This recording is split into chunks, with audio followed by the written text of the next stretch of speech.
Hey everyone, and welcome back. What's up, George? Go Dodgers. Dude, how about those Dodgers, man? You know, they went through that the playoffs. That playoff run was incredible. It was entertaining. It's probably one of the best World Series I've seen in a while. Yeah. And even all of the full playoff run, like every series had a story. Yeah. I'll be honest with you. I had season tickets this last year. I went at like 30 games. Yeah. And because of all the injuries and everything through the season, I'll be honest, I thought, okay, they're going to make it through the wild card. But then after that, we'll see. Yeah. But then through whatever perseverance they went through with, pitching and defense, and they just found a way to do it. Yeah. Yeah, like literally if you had a bingo card of all the possible things that could happen in a playoff run, pretty much everything got checked off. So we had that high last weekend. But then, in sadder news this week, we lost one of the icons of our activity, Catherine Float. One of my old instructors from back in my marching era, and her and Tom were like revolutionary in what they did together as a 100%. team. Incredibly influential. And we're sort of getting to that time in especially when you consider the DCI era. Yeah. Where we're starting to lose those people, the people that were foundational, the people that were influential, incredibly important, whether people these days even know it or not. Yeah. Right. Everything connects back to, a handful of people that started this thing, and laid the foundation for all of us. And when you talk about laying the foundation, you have the roots of the activity, and even what we see today, you can trace it back down the lines. And in the DCI era from 72 through now, that's percussion wise, there's, the float line that goes down through the Kingsmen with Ralph. Yep. You have the Midwest line that goes, the Jim Campbells through the Cavaliers. And you have the Rennick line that goes down through Charlie Poole and the 27 Lancers. And then you have the East Coast line. Yep. And that goes down through Tom Ongst and fortunately, who we're lucky to have today. Go ahead, George, our guest. Well, when you think Garfield Cadets, not just the cadets, but the Garfield Cadets. Yes. You think Crossman. Yes. You think Star of Indiana. The Star of Indiana. You think UMass. Yeah. You think East Coast Drumming. Yeah. You think Carolina Crown. You think of our guest. Wait, before you do that, you got to say perfection. One of the only people to do it. Yeah. Twice. Exactly. There must be something there. We're about to find out how. Yes. Let's welcome to the Drum Corps Coffee Shop podcast, Mr. Thom Hannum. Welcome to the shop. Welcome to the shop. Thank you, guys. Thank you to everybody that's out there watching. This is great. Congratulations to your Dodgers. I'm sorry the Phillies were a good competitor through the course of the season, but not so much when we get to the end. I was waiting. I mean, that could have gone either way. I mean, if not for that one sort of botched throw to home plate, we might be sitting here telling a different story. Yeah.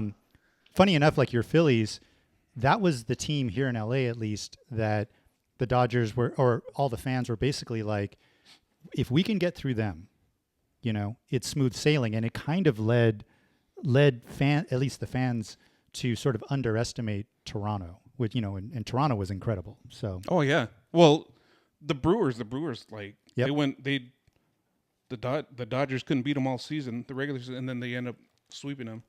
But let's go back to the Phillies. Tom, I got to say, you sound too nice to be a Philadelphia Philly fan. I'm waiting for that East Coast, smart aleck. Too nice and too happy. Philly, yeah. You need to be a little bit angrier. I've grown up since my days in Philly, so but make no mistake, I am a diehard Philly fan in all sports through and through. Still, even though I've moved away from there in 1980. So, but I love those teams, and it'll come out. I'm sure someplace along as we work our way through. So. Are you like an Eagles fan as well and a Flyers fan? Absolutely. All right. Absolutely. Diehard Philadelphia. Diehard, man. Every day I read the Philadelphia Daily News. Every day, religiously. It's like kind of the first thing I do in the morning. So growing up for me, there was like the Mike Schmidt and even the Pete Rose, the short time he was there. Those Phillies teams were just hard nosed, the World Series. I forget the pitcher that was there that was just like Steve Carlton. yeah, Steve Carlton. There we go. Yeah, just hard nosed, bring your lunch pail to work team of those '80s. Yeah, I think the city, as you were kind of touching on earlier, the city does help shape the character yeah. and the demeanor of the teams, So Yeah. Oh yeah, and then you had Nails, Lenny Dykstra, and yeah, man. John Kruk and those guys, and yeah, That team they were crazy. yeah. That was the '93 team. We're gonna get the '93 also, but for drum corps. Drum Yeah. corps, yeah. Oh, we'll get there, but let's start off at the beginning, Tom. You're a Pennsylvania guy, I take it by through birth and growing up, correct? Yeah, Like Eastern Pennsylvania, right? Eastern Pennsylvania, basically Chester, Pennsylvania, which is close to drum corps fans may know of Westchester, Yes. Yeah. Pennsylvania, where the college is there, which is where I went to college. And but there was drum corps shows there, and the Crossmen were from around that area. So Right. Yeah.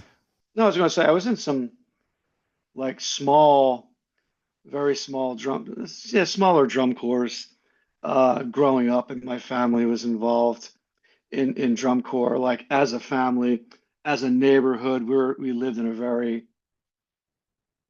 urban, suburban area. And all the kids on our street and on our block, they were like involved in this local drum corps, the Brookhaven Crusaders.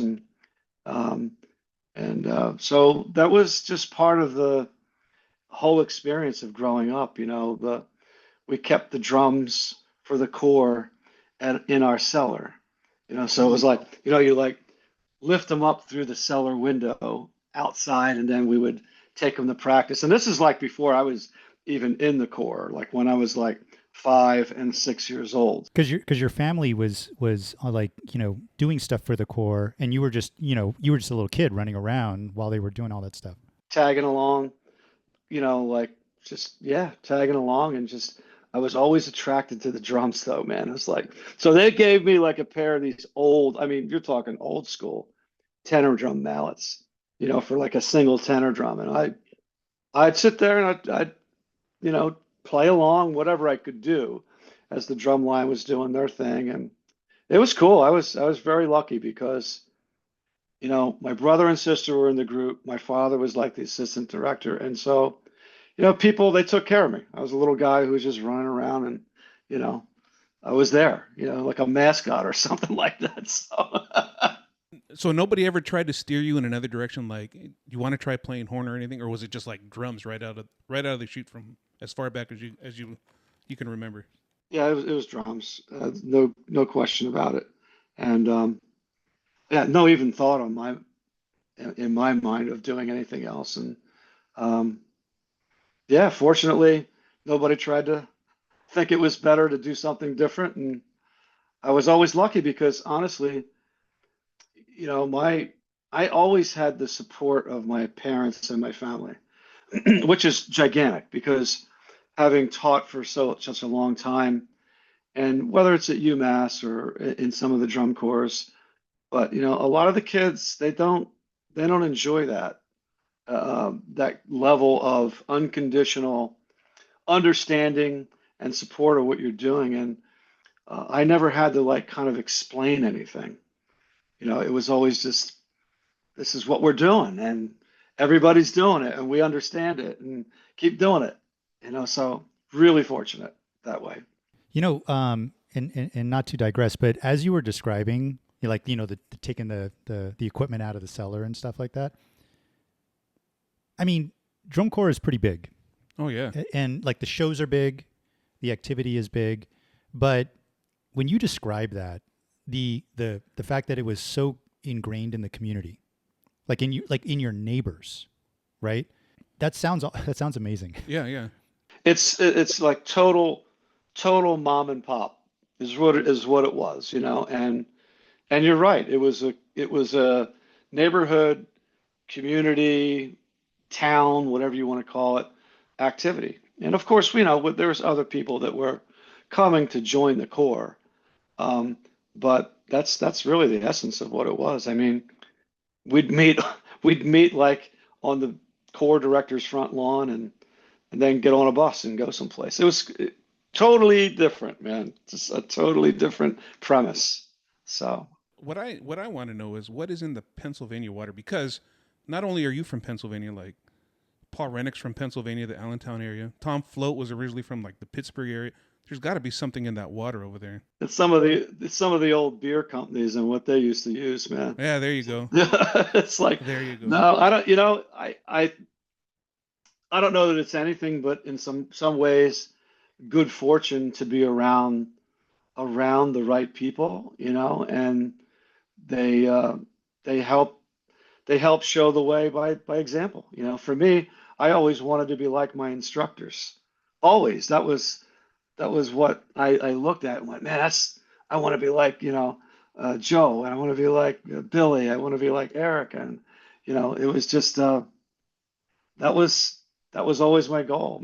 And as I got older and I was into college, it was like I wanted to be like Fred Sanford, and it was like that was the people that I looked up to, the most. So when did you first get on the field? How old were you? What was the group? Brookhaven Crusaders, and the first year was 1969. Um, for me, I can still remember the town was Midland Park, New Jersey, so North Jersey, and like the Garfield Cadets were there, and the St. Lucy's Cadets, um, a lot of Blessed Sacrament. So a lot of these CYO groups and church groups. That was and like VFW posts and American Legion posts. A lot of the drum corps were sponsored by those kinds of organizations. And dude, man, I was like 10 years old, and Oh my goodness. I remember. I mean, and this was like big. I mean, these were like those corps I just mentioned were like, they're top of the drum corps thing at that point in time. I remember I was so nervous. I may have peed my pants on the starting line. It was so ridiculous because these guys were all way older than me. I was 11, and a lot of these guys were, um, you know, 18, 19, 20, 21 years old. Joe Morell, this is a DCI Hall of Fame guy. He was our drum teacher, and Joe he'd like pick me up at the house. He'd come in from South Philly, pick me up, drive me over, 10, 15 minutes to the practice, and then he would drop me off. Um, but we had older guys, and because the instruction was good. I mean, Joe was exceptional, and a lot of it, like this sounds crazy, but in those days, I mean, a lot of the guys they were going into the service. They're being drafted to go into the Army or the Marines or the Navy or whatever. And um, it was not unusual for us to have people. The shows obviously were much more simple in those days, but they would like come home from leave, being over in Vietnam. They would come home and they'd like learn the show and like jump in for like a couple weekends of contests, and then they would go back. It was so different. It's just unimaginable the influences. So What what did you, if you can remember back, like, because I think, Tom, a lot of people would look at you as, like, people in sports, they talk about the coaching tree, right? So you identify a coach, and then all of a sudden everybody off their staff goes in, and they become head coaches themselves, right? And I think a lot of people would think of you as your own tree. Like, there's the Thom Hannum tree, right? But but you had people too, right? So for, like, especially at that early age, so foundational. Um, can you remember what you took from him and your early instructors when you were a performer? well, these the what did I take from them? You know, we learned by rote, right? I couldn't read music because it wasn't anything that was required. And I was not in any kind of a music program at all, like through school, through grade school or high school or anything. And so we just learned by rote. So I really you learned to train your ear. I think a lot more because it's almost like learning jazz, where it's like you imitate, you copy, and then you try to do it, and it's not so much the written language, it's the oral skills. So I think that's a big thing that I took away from it. And the other thing is, like our instructors they would stand in front of you and they would play something, right? And it would be like, I don't know, two measures, three measures of something, rudimental pattern type things. Um, so you also would look and you'd look and listen and like you imitated by what you saw and by what you heard. So, and I always found that it was a big part of my teaching. Um, Style, I guess, was I would look and like that informed me what I was hearing. So um, I think that whole rote process was just incredibly invaluable. And that's really from all my instructors from the very beginning, through Joe, Eric Landis, Billy Kaufman, Jack Cassidy, and all those guys. That's how they learned a lot of because a lot of those guys they were like in military groups, and that was their way out. Because they would be in like the Air Force, or they would be in the, like the Army band, or, so it's just it was different, but a lot of it really was monkey see, monkey do. Yeah, so. Now, you were there before DCI itself was was the thing because DCI started in '72.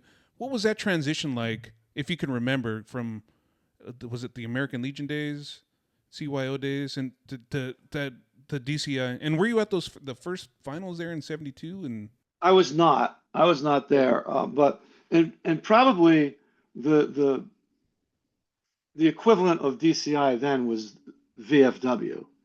okay, that's what I was thinking of. Yeah. VFW had like a 12 core junior core finals, and American Legion in those days had five junior cores, five senior cores, and that was the American Legion finals. I think for junior cores, the one that was more uh, highly thought of, I think was the VFW one. So, but yeah, the transition was you're going away from uh, DCI's vision. I think was how can we develop the really the content of what we're doing because there were some people in there that were like band directors and had musical training that were at the forefront of being directors. So they wanted to kind of bring that along. When we're doing the American Legion and the VFW stuff, things were rooted in military style formations, uh, tempos of like 120. But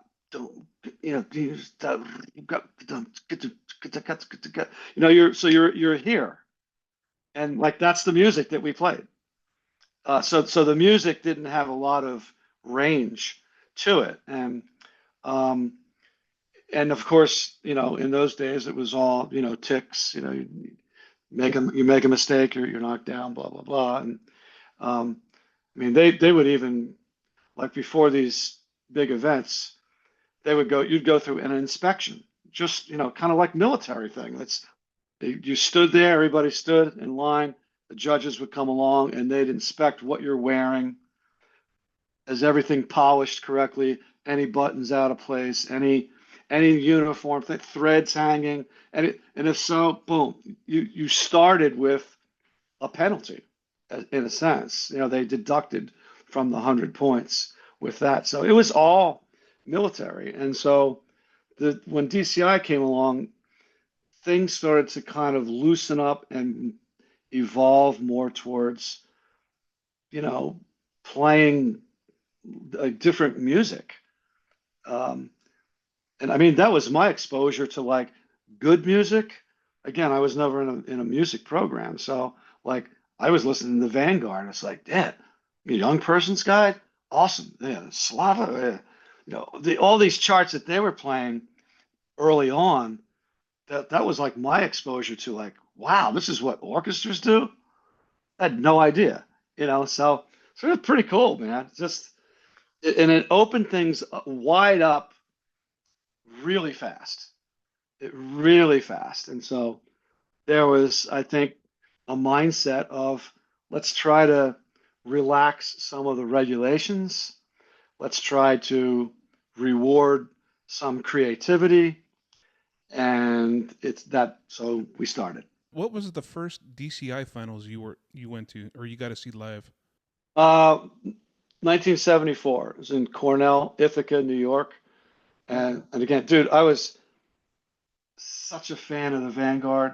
Yeah, that was like the first bottle dance year, right? Yeah, yeah. I'd never seen or heard anything like what their drums did. Like it's just like, you got to be kidding me. This is so cool, and they were like classy looking, man, and just the whole thing was overwhelming to me. I was a young kid at the time, and so but that was my first one, and overwhelming, That's fantastic. overwhelming. With that in mind, this is a question I've always wanted to ask somebody from this area. Did you ever get to see the 75 Muchachos in person? Yeah. Okay, trusted opinion here. I got to ask. Were you there like finals week? Did you get to see, were you there for that whole, the conspiracy, them Yes. getting disqualified and everything? In Yes. your opinion, if they hadn't have been disqualified, would they have won? And would they have won percussion? Quite likely, yes to both of those questions. Wow.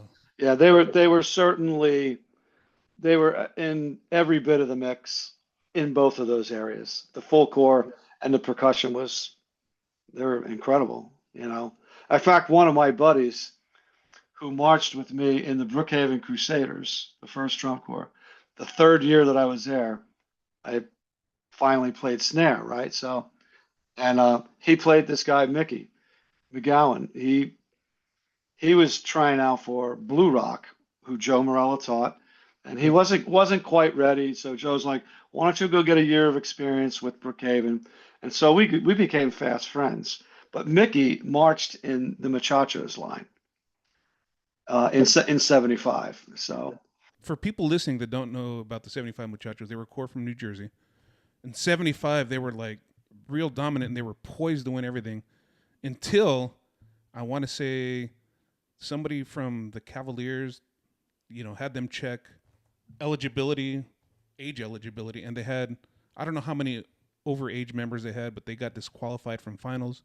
I heard that they tore up the sheet before anybody could even see it for prelims, and then later on finals night, their soloist, who ended up being like a Broadway horn player, Jeff Kivett. yeah, Yep. he went to the top of the roof of wherever the finals were, and he played their solo, something along those lines. This is the stories I've heard over the years. I don't And know that how, is some deep lore. I don't know how true that is, but yeah. Oh, there's deeply, and not so coincidentally, this happened in Philadelphia at Franklin Field, um, which is the University of Pennsylvania's stadium, still stands today. But yes to all of those things, and I was going to say an even deeper lore is a lot of people consider 75 Vanguard percussion to be like the all-time great percussion. I want to say they went undefeated the whole season, but if they would have lost to the Muchachos, it would have just been like crazy. yes, and of course Dennis was teaching the Muchachos, and they had a flair and a style that was unique. It was unique. And then sort of it evolved into what the Bridgemen would eventually do. But oh yeah, and by that time in '75, like the first drum corps that I was in there from '69, '70, '71, and then a bunch of us went and we kind of got involved with a group, and they kind of renamed themselves the Keystone Regiment. And so I was in there from like 72, 73, 74. Then a bunch of us are like, we're beating our heads against the wall, competing against each other every weekend, these smaller localized corps. And we finally said, can we just like try to do this together? And that's what formed the Crossmen. Oh, really? Oh, wow. And so the Crossmen formed in 1975. And I mean, it couldn't get any closer to where we were at, but we didn't actually go and compete Oh, I man. mean, it was like it's so, kind of dysfunctional in a sense, crazy. And to continue your story, so we didn't do that in 75. So there's a lot of these guys are older guys, which is part of the reason why we wanted to merge and take a crack at making DCI. Like this is our dreams forever for people that were, even a little older than I was. And so in the next year, the Crossmen, lo and behold, we get called for our eligibility down in Sevierville, Tennessee, and we were disqualified from participating uh, in DCI, which was again in Philadelphia. And but we were the second corps to be disqualified for much the same reason. And then the Bridgemen became the third. That was that the same year, the Bridgman, or was that 78? There was it might have been 77. It might have been like 3 years in a row where East Coast Corps is like, duh, you can't have kids that are overage. Uh, so pretty crazy though. Crazy times, man. You East Coast people are crazy. Oh, yeah.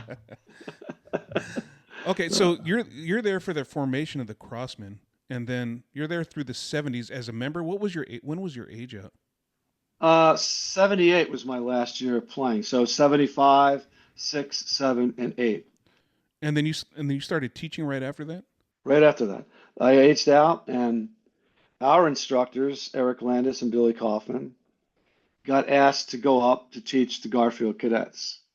And so they took George Hopkins with them as, drum tech. And um, so we had nobody. And, you know, uh, fortunately, the directors, Robbie Robinson and Dave Oshel, they believed in us enough that they gave myself and Chris Thompson a shot at doing this. And we brought in Steve Corsi, who's from the West Coast, and was with the Vanguard and the Blue Devils. And Corsi came in and was sort of like our consultant, mentor guy. But Chris and I wrote the music, with the exception of the drum feature, and Steve wrote that. And so away we go. And Now was that for the 79 and 80? That did that work out writing wise, or did you like take over like 81 or so? 79, yeah, 79, we wrote everything but the drum solo. And then 80, we wrote everything and just kept writing, kept writing. So I was really lucky. I mean, and the Crossmen, they always had, like, the drums were the strength of the core. We had pretty good drum lines. And so, and the 4 years that I taught, I mean, by the time we got to the end, that drum line took second um, to the Bridgman in '82, and they were killer, man. They were really, really good. Actually, the players were better than the teachers. Absolutely. I mean, we had some really good players in there, and We know like Rob Surratt. Hmm. We know Rob, and who ended yeah. up going to Marching Blue Devils, and he loves he'll talk to you about Crossman and stuff too, and he tells us about those times and how good the lines were back then in the early '80s. hmm Was it hard for you to leave Crossman to go to Garfield? Brutally hard. Yes, because I think in those days, uh, loyalty was a very big thing in drum corps. And, I was there the first 4 years of the Crossmen as a playing member, and then I was there the next 4 years teaching. And, the percussion I mean, they were really good. Um, and it was a hard thing. I mean, I grew up around there, very local. The Crossmen are like 15 minutes away. It'd take me like 10 minutes to go to practice. That was, it was Philly, that's what it was. And when I got asked to go to Garfield, it was a real struggle for me to make that decision to say yes. And somebody, a couple people pointed out to me, they're like, dude, cadets are like poised to like blast onto the scene here. Uh, you might really want to give this some consideration. And it was just really hard. It really goes. Mark Thurston was in the line, and he was aging out. And my plan was always to be, okay, Mark will come out and he'll tech the line, and I can kind of like take a next, kind of look at it from a different perspective and not be that everyday guy. Chris was there all the time too, Chris Thompson, and but it was a chance for us to evolve the program a little bit, and it was hard to give that up. But there's no question about it. I made the right decision. I mean, just getting into that environment with Garfield, talk about right time, right place. What year was your first year with Garfield? Was it 82 or 83? 83. 83, okay. So Yep. yeah, you took the core. They were just poised to like really make that jump. Yep. Well, Tom, let me ask you a question, because what you said about the formation of DCI and why sort of intrigued me. You were marching and coming up as a player and a young instructor and a designer in a time when DCI was rapidly evolving, right? And a lot of people would point to cadets, right, as being a real catalyst for this is what the activity is now going to be, and kind of moving away from what it was before. What was it like writing during that time? Like, obviously you were just trying to figure it out, right? Like you Oh played yeah. for a while, but where were you coming from? Like, what were you trying to achieve? Was it more creatively? Was it still like, cause you were trying to like balance the tick system, the early, the end days of the tick system with the early days of being rewarded even more creatively. Well, I'll say this. It's interesting you use the word designer. And honestly, in those days, we never thought of ourselves as designers. We're the drum instructors, or they're the horn instructor, and they were the horn arranger or the drum arranger. It's like, so we weren't quite so elevated even in our own minds about things. Um, but going up there, to me, it was like I was I was just trying to keep up with what was going on within the core, right? They had incredible people that were working. And Jim Prime wrote the brass stuff, who was also in the Machachos. And Donnie Van Dorn was heading up the brass program, who was also in the Machachos. I didn't know Um, that. Yeah, wow. yeah, so and their teacher, Larry Kirshner, I wrote with him at the Crossman. So I mean, it's a pretty interconnected thing. But those guys were doing the brass program. Zingali and Sylvester and Peggy Twiggs, they're doing like the visual, and these are bright people and very creative people, and Hall of Famers. Hall of Famers through and through, and they had a vision. And I think it was the outlook of the core was like, um, hey, we can do anything. Like, and the kids were like, give us anything, we'll do it. There was no like shackles at all. And I think that was one of the successes of that group. Like, somebody else different than me could have gone there and been very successful percussion wise.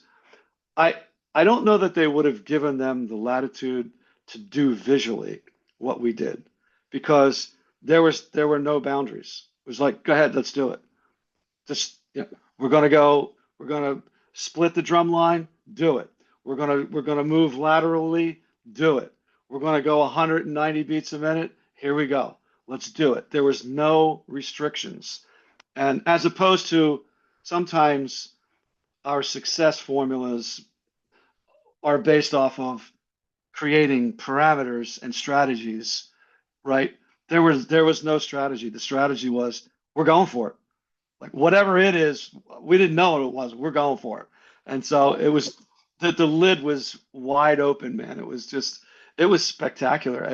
I always say that was the most fertile time, those 6 years that I was there. It's the most fertile time of my drum corps career because there were no boundaries. And the members loved it because they just fed into the whole philosophy of, hey, we can do anything. Let's be honest. Let's be honest here a little bit, though. I mean, you're kind of modest about stuff, but I'll say, you say anybody could have went in there and taken over the percussion, but you were the one that went in there. 83, within 3 years, 83, 84, they're not top 5 percussion groups, but by 85, you took that percussion group where they're like second place in percussion by like I want to say a tenth of a point behind Blue Devils. It was so close in 85 that finals week. Blue Devils ended up cutting a couple snares finals week, and then they ended up winning. I remember. Yeah. Well, you know what? Talk about good fortune being around great people. What happened in 85 was Tom Ungst aged out after 84. He came on the staff. There's another guy who grew up in Pennsylvania, by the way. But he came out, and Tom, like he understood from the player's perspective how to run and play. Like I couldn't teach him that. I didn't know how to do that. And the other piece of the equation was, so you can't underestimate, obviously, Tom's, his resume speaks for itself. But I met, Robbie Robinson was in the Crossmen, who was, 3-time individual snare drum champion. He spent 1981 with the Blue Devils, and his girlfriend was also out there, and they became fast friends with, the people that were in the Corps and whatnot. 82, they both came back and marched in the Crossmen for their age out. Blah, blah. Then they went and they started playing in the Reading Buccaneers, Senior Corps. So after 84, they asked me, hey, Hannum, can you come up for the last week, 10 days, kind of help us out? That was normal operating procedure. They would bring somebody in. They'd bring Joe Morello in. They'd bring somebody else, Dave Vos, and people would come in and work with the line to try to kind of lift them up toward the last part of the season. And so I'm there doing this, and Glenn Crosby happens to be there with his girlfriend, and we start talking, and he's like, I'm like, what are you doing? He's like, yeah. I said, come on, man, jump in. Let's kind of do this. I watched him play, and I'm like, holy man, this is unbelievable. The only person I ever saw play like he did was Steve Corsi. Corsi came from out there and had helped us with the Crossmen. So I just said to Glenn, what are you doing next year? He's like, I got nothing right now, because this was like the week after DCI in 84. I said, why don't you come on board and teach with us at Garfield?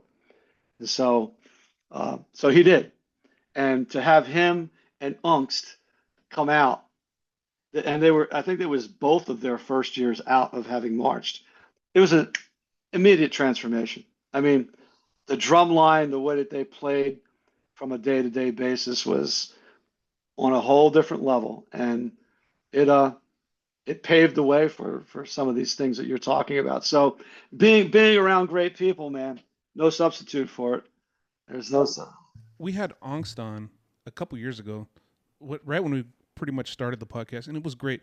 And he told us a story from '84 when they're in the line warming up, and he said some of the Blue Devils guys were watching them, and he felt like they were kind of laughing at the Garfield line. I think in his word, and he says that lit a fire under him and be like, no one's ever going to laugh at us again. And look, the next year, you guys get second in drums. I just think it's a trip.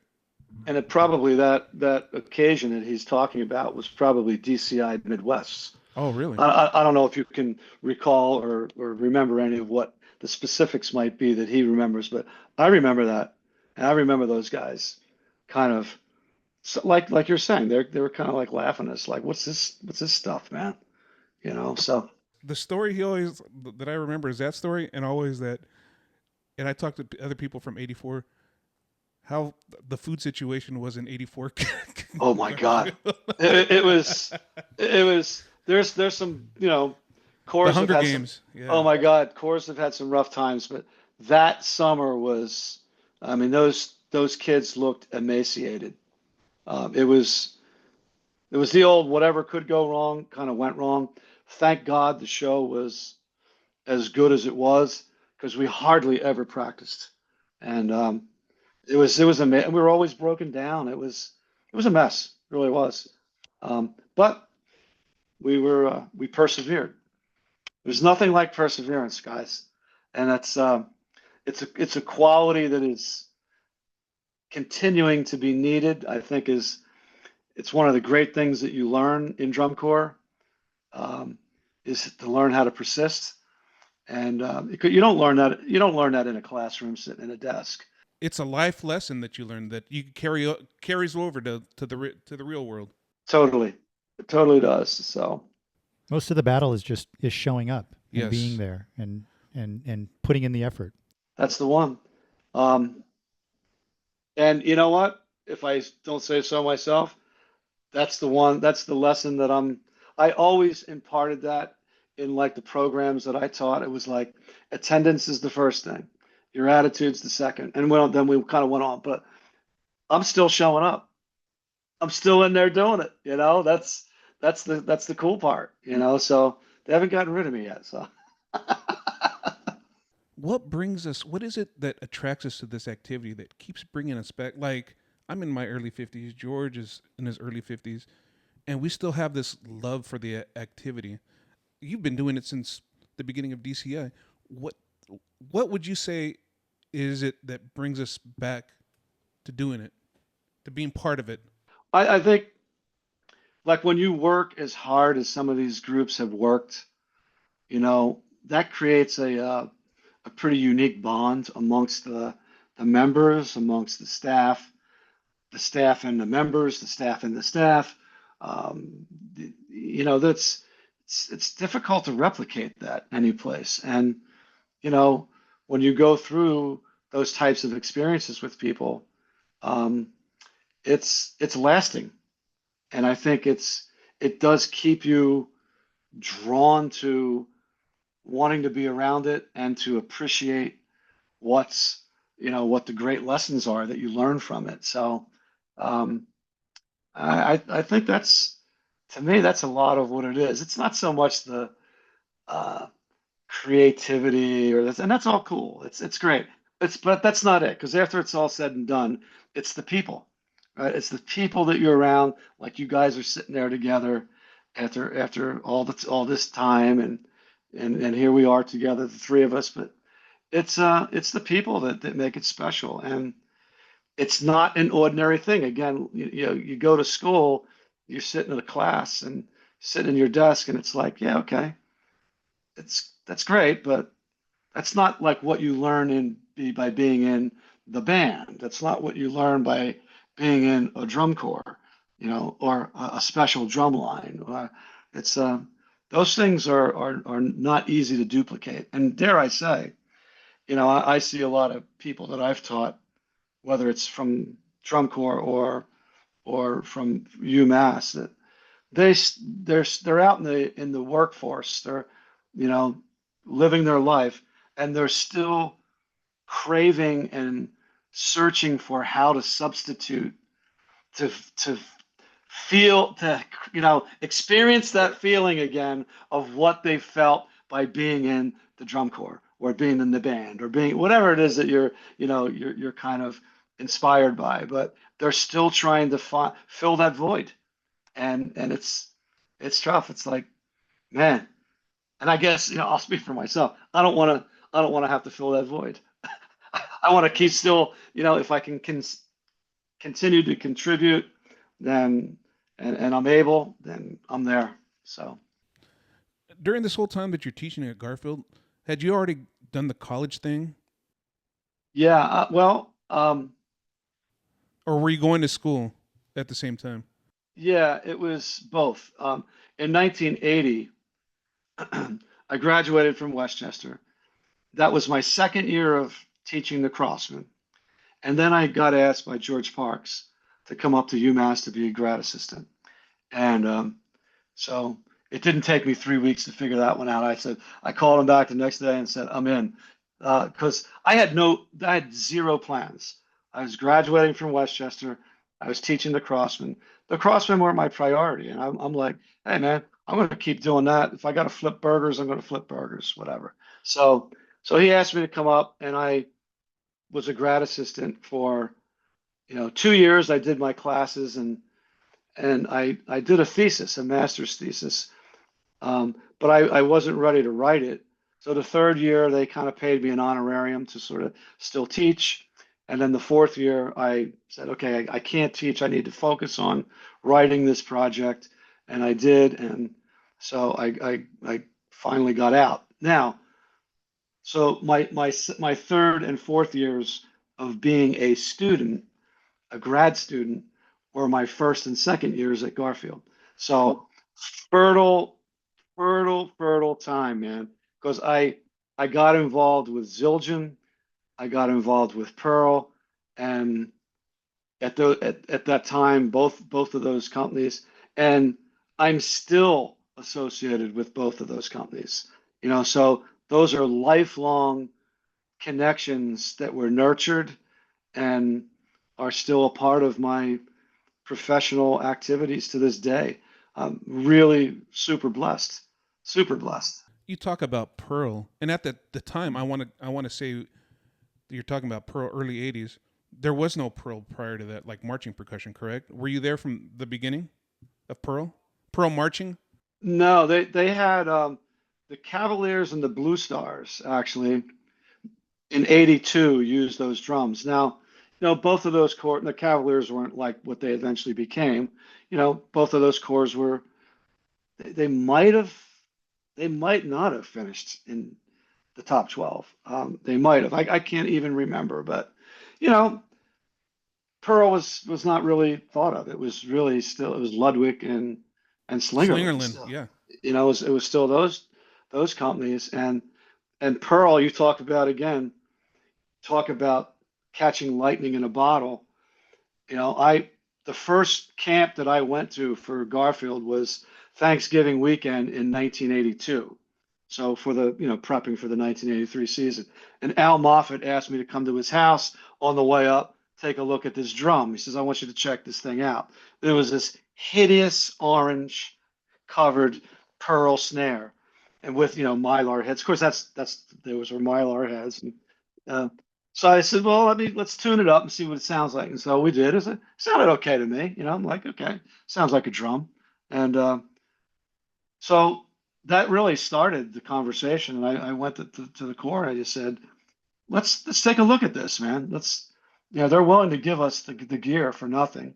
And so they did. And we went through a lot of ups and downs as far as the product needing refinement, things breaking down, parts blowing up, you name it. It happened, like what happens with any new product line. And but we weathered the storm. I honestly don't know that people nowadays would do that. I think they would be frustrated and just go, I can't do that. We need to go over here. It's got to be hard if you're like a newer company because people they want to stay with what they know. But at the time, Pearl wasn't known, so you guys took a chance. But at the same time, they're taking a chance on you guys because the Garfield Cadets drumline wasn't known. So you guys kind of grew up together in that stuff. If that makes sense. Absolutely, absolutely, that's true. And man, my involvement with them was just super special. I mean, I've invested a lot of time in the correspondence on phone, and there was no email in those days. So I was like writing letters, and it was, I was totally invested. I really was, and it was awesome. And my thesis was on cymbals, so I was totally hand in glove with Zildjian. And I would, living in Massachusetts, I'd drive down 2 hours and 15 minutes to the factory, this and that, trying new things, blah, blah, blah, blah, blah. So it was pretty unbelievable. Yeah. The support of the companies for sure had a very big impact on my career, um, and what kind of stuff we were able to try and pursue. There was kind of no limitations. They were pretty unconditional about what they would supply. So Yeah, we're talking about UMass. One thing I want to mention and say is now you were at UMass for 40 years. I mean, congratulations on your recent retirement. I saw photos that like you retired this last year. Could you back then? Could you ever imagine picturing yourself being there the length of time that you were at UMass? can't say that I did. No, and it's I just got in with, again, you're in with the right people. And myself and George Parks, he went to Westchester also. So we were there. He was a senior, I was a freshman. But, we're from the same DNA of thing. So I came up here and it just made sense. It felt right. And there was a lot to do. So if there's a lot to do, I'm in. I'm going to try to find ways to make it get better. And I really, that's what I spent my time doing, was just getting in the dirty corners and figuring out how to make it better. Believe me, what goes on at UMass now and what was there near the end of my time. I retired in July of 2020. And with the COVID thing and all that, it just took 4 years for us to have an actual celebration. So whatever, but it was awesome. It was incredible. But yeah, I just I invested a lot in it, and as a result, I didn't really go, oh, it feels like I should go someplace else. It just never felt like that. Even though we were not very good. I mean, because when I first went there, we were not very good, like at all. Now, I mean, from like we're marching percussion based podcast. For marching percussion, there's a couple places. There's UNT. What's the one in Jacksonville, Alabama? Jackson State, Yeah, Jacksonville State. Jacksonville State, and UMass. They're like the elite marching percussion programs. And then you have like the Michigan State and all that. I'm not trying to sell anybody short, but you really built that program into an elite place that people from our genre wanted to go to continue, where they can get their education in percussion or teaching or whatnot, but still be part of a good college program. And that's a lot to say about your resolve to building that program. Look, I was lucky. I mean, George and I, we worked together for 30 years, and he totally supported what was going on in the percussion area. And we set it up in a way that it was allowed to elevate, he understood getting better people. I brought Michael Klesch in as a grad student. Colin stayed around after his second year to continue on and, teach. And I mean, these are some of the best people involved in the activity. I mean, these are, and it continues on. There's Brian Tinkle was there, and it's there's a lot of really great people. Ian's there now, Ian Hale, and it's pretty special. And the folks that went through that program, I mean, much of Boston's percussion staff are people that either did they went to UMass, sometimes both undergraduate and graduate, and a lot of times they were my grad assistants. And believe me, it was painful to watch these guys grow their program while I was at Crown, and all these guys are all going to Boston. They're all going to Boston, and I'm like, oh, come on, man. So, but hey, it was a good thing going.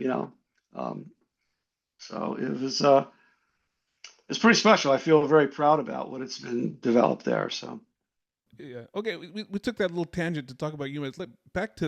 We'll get to Crown and Star and everything a little bit, but back to the '80s, back to Garfield.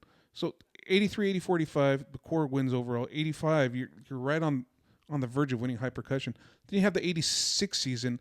Were you part of that design of that? I've always been curious about the design of that show because it was like big horn line, real small guard, and small percussion section. Was that by design, the percussion size? No, it just we just didn't get a lot of people, um, and some of the people we got hurt and were became ineligible. Um, we just didn't have a lot of people. So I don't know that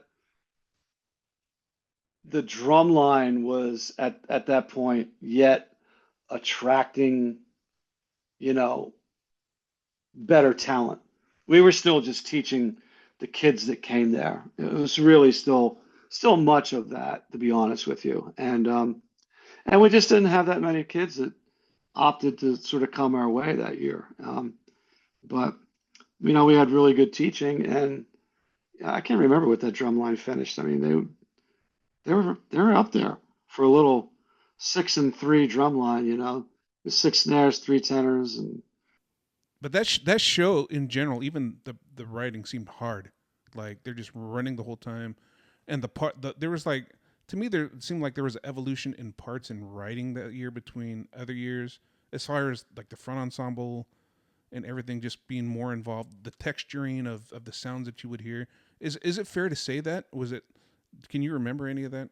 yeah, I can. I mean, and I think, you know, not to be overlooked in all of this conversation is like having gone up there to Garfield, and I mentioned this, like, you know, Rocky Point Holiday was like the first thing that I was tasked with writing or rewriting, really, in fairness.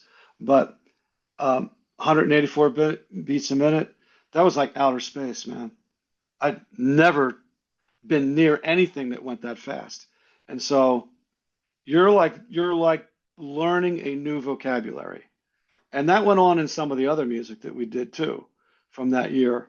And then the following year with the West Side Story program. And you know, we were going fast. You know, that was the velocity was part of the equation. And it, no, nobody had written that. So we're trying to figure it out. And you know, Jim Prime was always like, "Well, Mr. Hannum, how come I can see the drum line?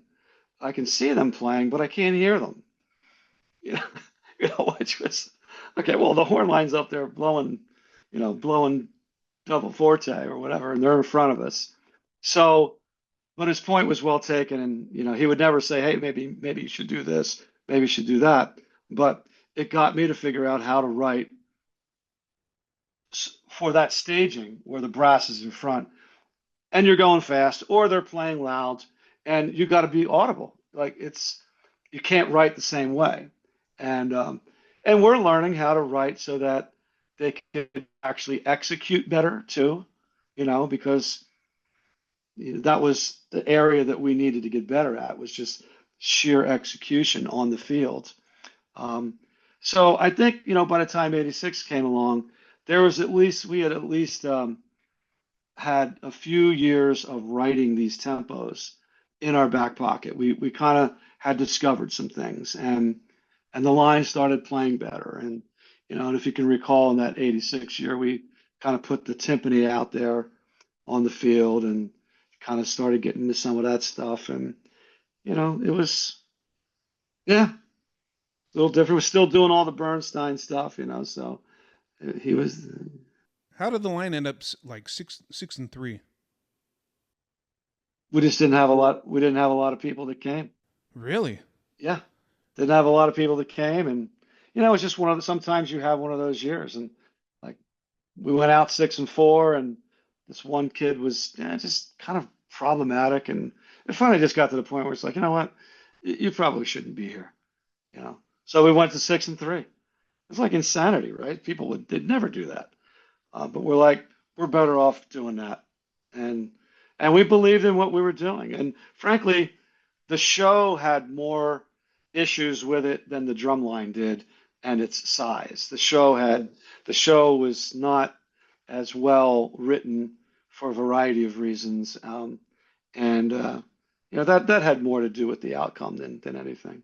And funny enough, that sort of set a precedent as you're talking about it. I just realized that your success was never determined by the size of the line in later years, right? That's right. Like, I mean, you probably presided over some of the most legendary small tradition, small in terms of like compared to like what people would traditionally march, you know. We haven't gotten to it yet, but some really iconic lines that had 3 tenors, or 5 or 6 snares, Yeah. Yeah. Yep. Well, I know back to 86 Not real not quick. not by design. It's not by design. So I was honestly, I wound up being in places where it seemed like the programs needed to evolve and learn how to get into a championship level. And those are not easy things to do sometimes. Not everybody's Tom Float.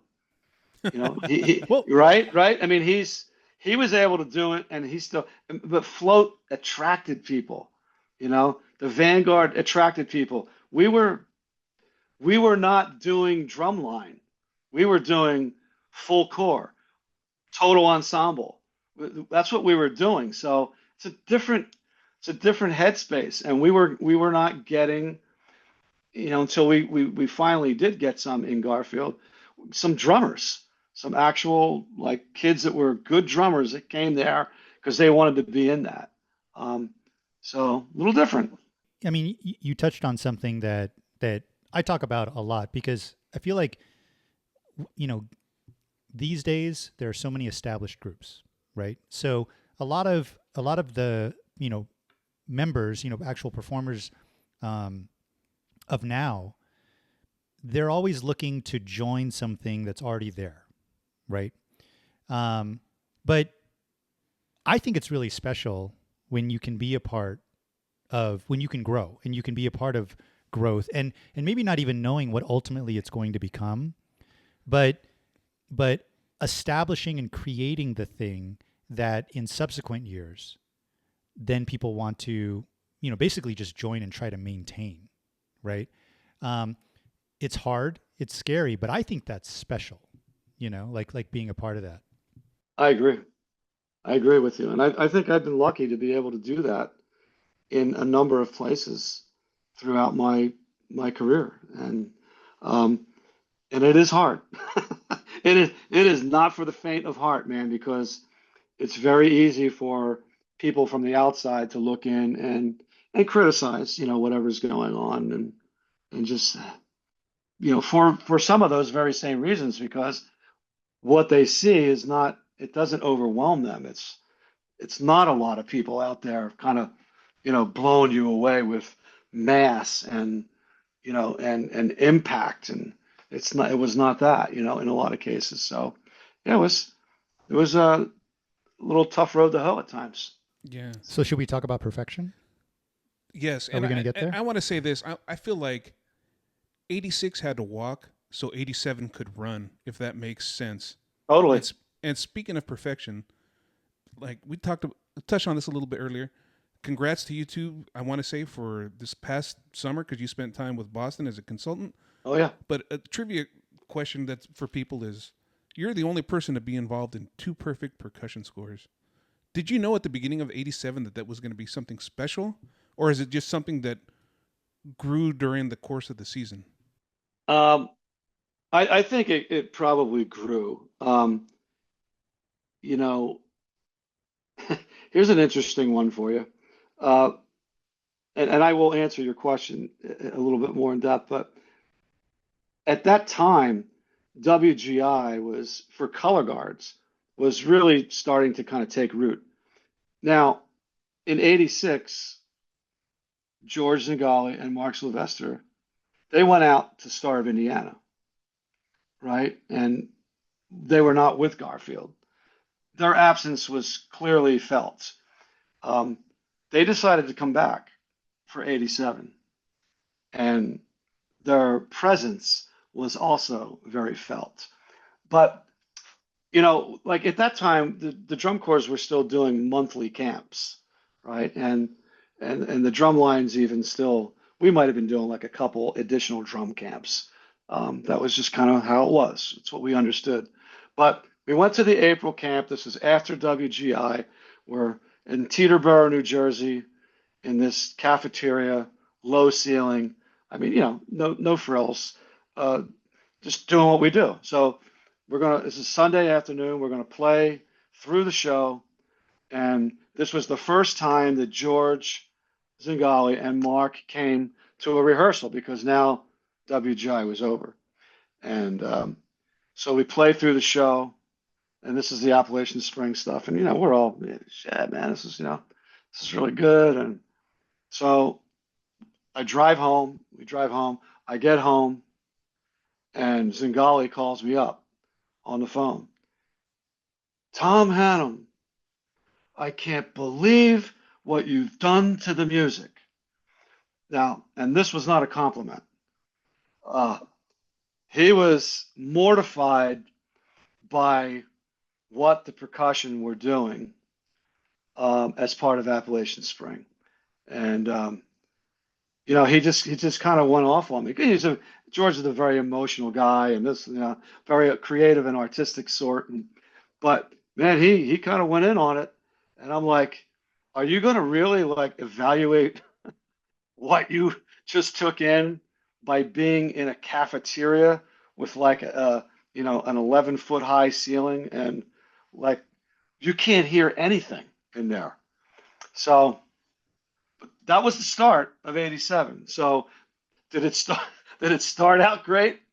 Probably not in that regard. But the drum line was very good. You could tell that there was something. They were prepared.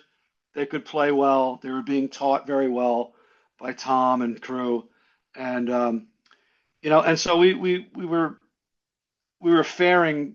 We were winning early, and that just started to kind of build momentum.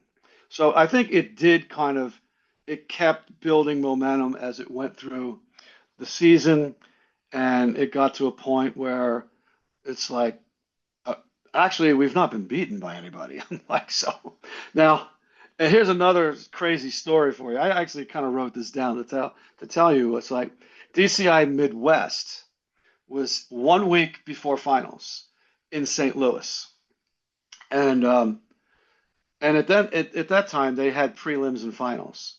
So I flew in from having done a camp at Westchester.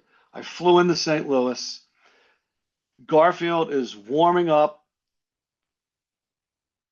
just off from the interstate.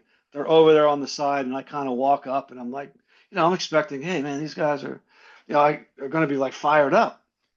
And I walk up, and they're like drumming, and it's like it sounds damn good, really damn good. And I'm looking at everybody going, I'm thinking to myself, what the hell is going on here? Nobody's smiling. Nobody having fun.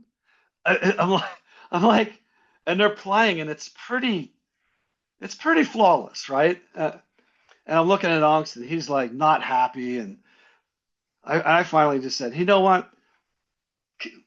Let's take the stuff. Let's go over here onto the highway. Set your drums down. And I'm like, what's going on, man? You guys like this? There's nobody laughing. There's nobody smiling. It doesn't look like there's a lot of fun. They're like, it doesn't sound that good. I'm like, what? I said, you guys realize no one has beaten you yet. I come in, it sounds amazing. They've kind of lost their way, man. Like they were so driven. They kind of just lost perspective. So Steve Kiefer, bass drum guy, he was there. I said, Kiefer, here's $100. Go out and get some provisions, man. Get some shit for us. We need to start drink and loosen this thing up. So we're getting on the bus, and I'm like, no, we're gonna have fun. I said, you guys got to realize this is a special moment before you. This is not something that anybody should be struggling with. So at any rate, it was just one of those things where it's amazing how you can have something that's going so well, but you can be so far in you don't really recognize what's going on. Or maybe we just didn't have the experience of being at that championship level as a percussion program, you know. So and people were just driven to the nth degree to get there. But I'm like, dude, we're gonna have fun. My goal this last 7 days is for us to enjoy what's going on. So they finally got to the end. This has only happened twice in my career. It happened with the 82 Crossmen, and then it happened with the cadets. And we got to the last day, and I just went, set them down. We're done. We don't need to keep, we're going to keep trying, you'll be chasing ticks because something will, come pop up over here where it has not been there for, a week. And it's just human, whatever. So it's more the mentality, the mindset. And they learned, we learned how to enjoy it. Pretty crazy though. So, but it took us all season to get there. But I have to tell you, the last week of the year, there was like I think it was like three shows where we got tens uh, in percussion before, like before DCI, and people are like, "You guys should go for it. You can max this thing out." So there started to become this groundswell, and dare I say, the same thing happened with Boston last year. We started out great, and it kept going and it kept going. And I think people recognized that there was something, potentially special that was going on here. And the momentum just kept going. And it was not easy. Vanguard are really good. I mean, they're really good. And so they were a big time viable competitor. And the Bluecoats are no slouch either. So, I don't know if I'm leaving anybody out, but it seemed like those two were the ones that were closest in proximity. And You're talking this last year, not 87, correct? I am, and by the last week, it was like we can actually do this. It's like we can actually do this. And then it got to the last day where it's like we need to do this. Like the core is going to need all these tenths. And if you look at both of those years, 87 and this past season, I think the core is only won by 1 to 2 tenths. So every tenth of those perfect scores was necessary in order to win the championship.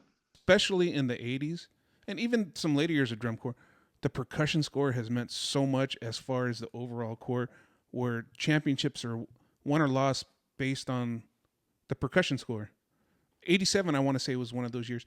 And does it ever, I don't know how much you're aware of this. Like I run the Drum Corps Coffee Shop Facebook group, and we have a lot of alumni from those 80s. The 87 finals is such still a hot topic among people. I mean, sometimes I'll poke the bear on purpose, but we had a thread once where they're talking about, the perfect score, and then somebody from Blue Devils chimed in, well, how did they get a perfect score? The champion from last year hadn't even gone on yet. There was no room for that, and it just turned into this thing. But it's just interesting. Do you ever just like, I don't know if you're aware, like how much controversial that is, and does it make you laugh at all? Well, you guys are probably more in touch with the controversy of it. But I know I'm aware of it, and there's a lot of very reputable people who said that very same thing. But I just sit there and go, you know what? We fulfilled all the criteria. Next. That's what they thought. The judges thought they fulfilled all the criteria.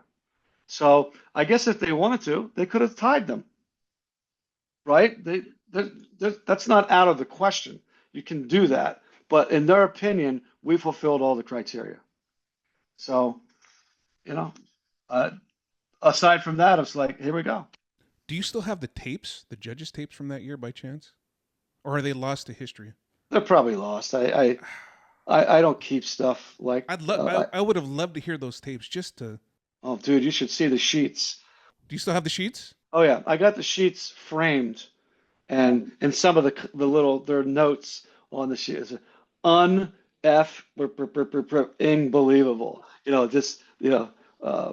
But it there was a momentum to that, guys. That it's and it happens with the full cores sometimes where cores start to get on a roll and it gets into that last week and the momentum keeps going and it kind of almost boils over to the point where it's like unbelievable things happen with the judging of it and the performances back it up. The performances back up the judges kind of falling in line with this momentum, and there's a positive feeling about it. The judges, they like the program, they like the people, they like the experience, and they kind of go with it. So I'm sure for the people that are sitting there, parsing competitive strategies, it's understandable why they would think that there was still one more core to go on, and we were given the perfect score. But my thing is like, hey, yeah, we fulfilled the criteria, dudes. I don't know what to tell you. Maxed out the sheets. We maxed the sheets out in that day at that time, and that was that. So you are the one person in the position to answer this question. What's the difference between getting a perfect score in 2025 and getting a perfect score in 1987? Or is there any difference? Well, I think in '87, one of the big differences was that the Blue Devils were pretty dominant for 4 years prior to that. Yeah, is that right? They won 4 years in a row. So,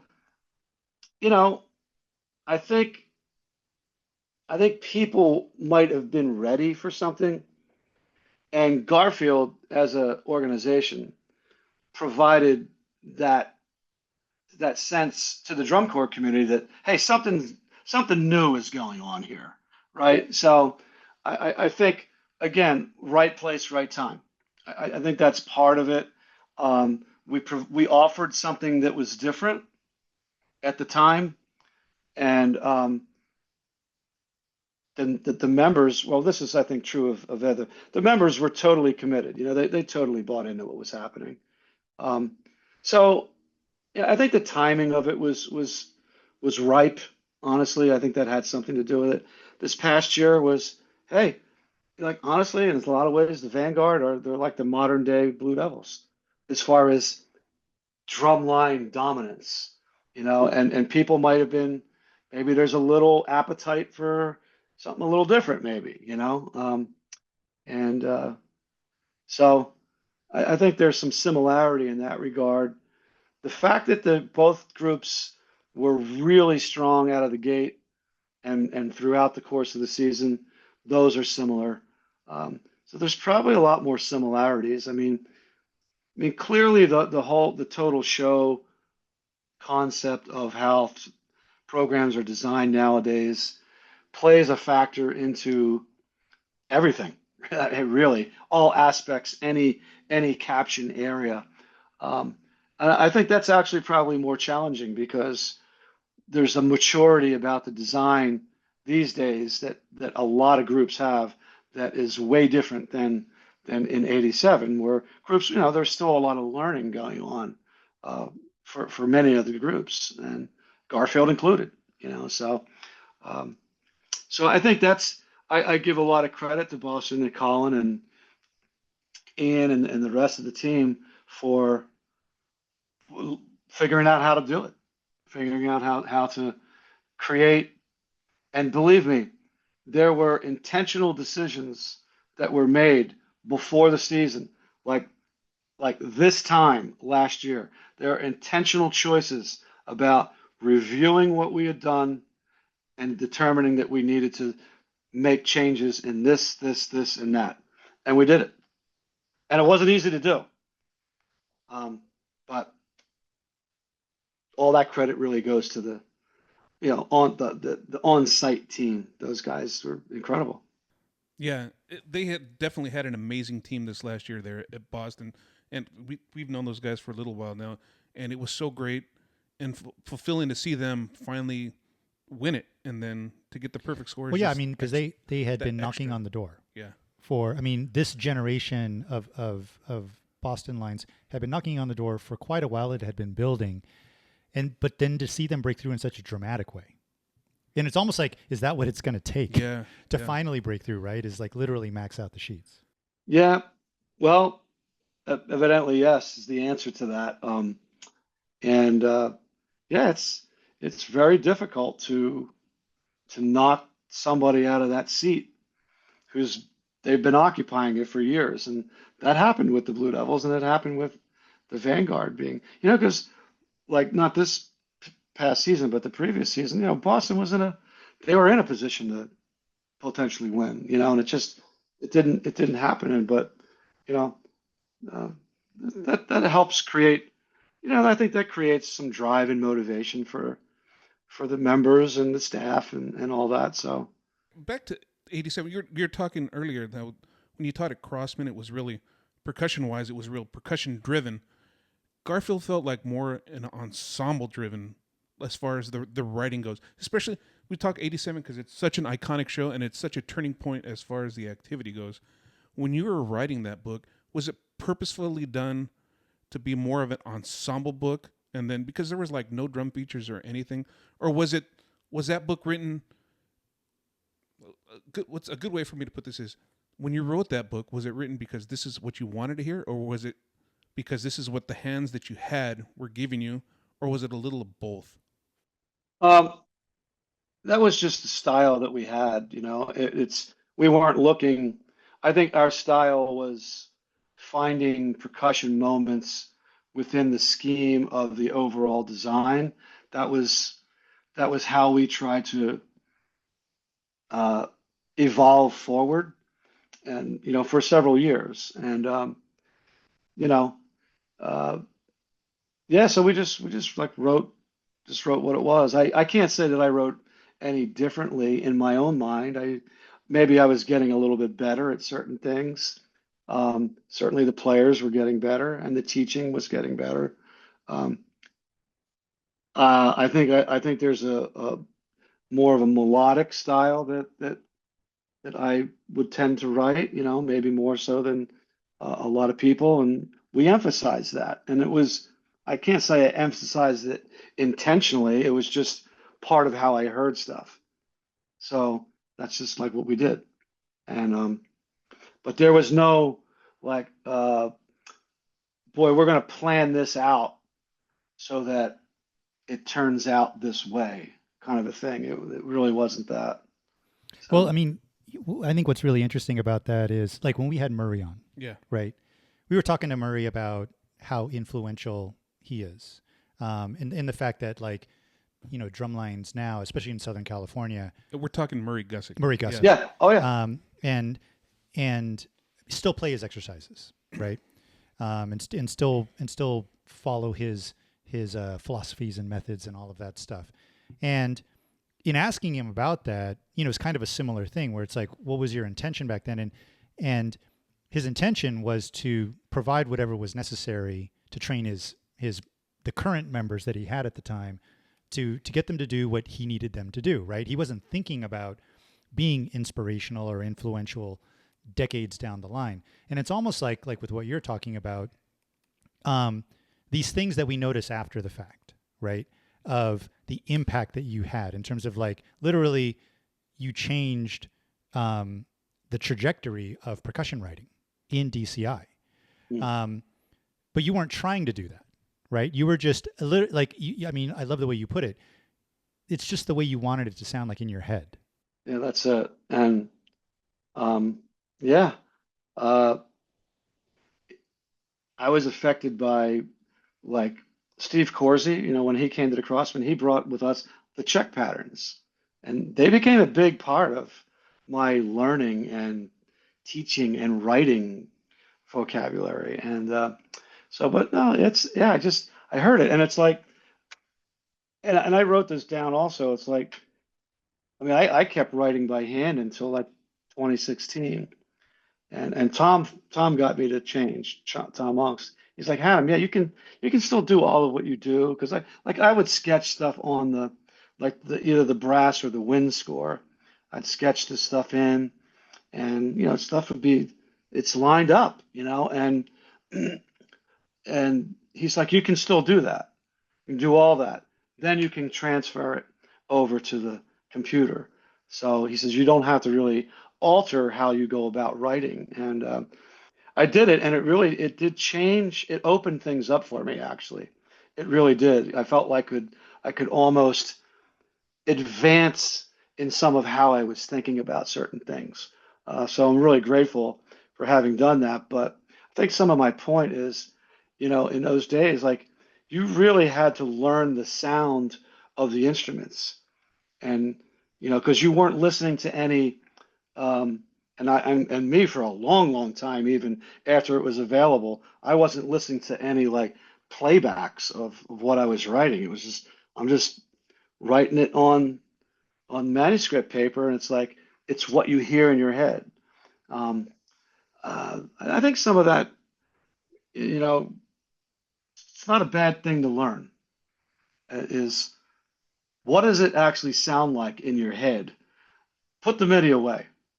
Let's not do the MIDI. And then, like I say to my students, like, don't trust the MIDI. I say this to Boston, don't trust the MIDI. It's great for formatting.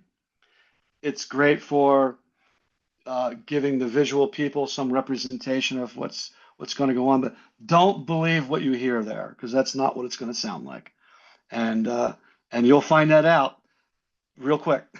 Once the humans are starting to play it, it will sound differently, it'll behave differently, and you're going to have to know how to manage that.